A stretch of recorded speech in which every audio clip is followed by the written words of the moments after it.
নার্সারিগুলোর গাছ আমরা ধ্বংস করছি যাতে পরিবেশ সুরক্ষা হয় এবং পরিবেশের জন্য উপকারী গাছ পরবর্তীতে আমরা লাগাবো।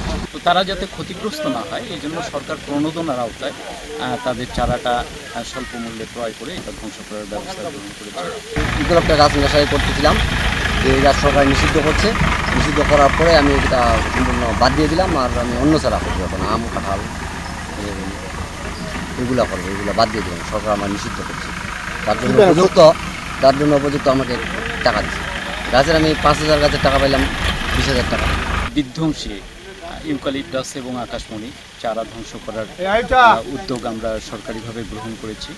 তো আমাদের নার্সারি মালিক যারা এবং কৃষক যারা এই চারা উৎপাদন করে তাদের একটা মৌসুমের এটা একটা ইনকাম, আলাদা একটা ইনকাম, এক্সট্রা ইনকাম।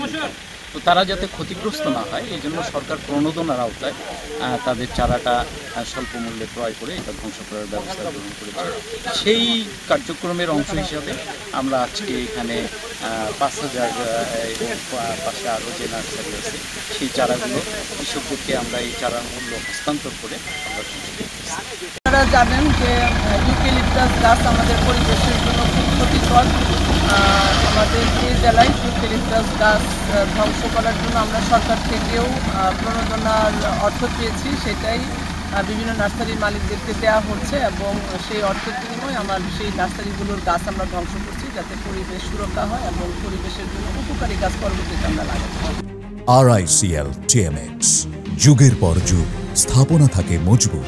সেই গাছগুলোর বিষয়ে আমরা জেলায় সামাজিক বনায়নের কিছু গাছ আছে, সেগুলোকে কীভাবে আমরা ধ্বংস করব সেই বিষয়ে আমরা মিনিস্ট্রির সঙ্গে যোগাযোগ করব এবং জেলায় ইতিমধ্যে আমরা একটা মত বিনিময় সভা করেছিলাম। অনেকেই নিজেদের গাছ ধ্বংস করার জন্য আমাদেরকে আশ্বাস দিয়েছেন এবং আমরা কিছু মোটিভেশনাল কার্যক্রম পরিচালনা করছি এবং ভবিষ্যতে এটা অব্যাহত থাকবে যাতে যাদের গাছ তারা নিজেরাই এই গাছগুলো অপসারণ করে।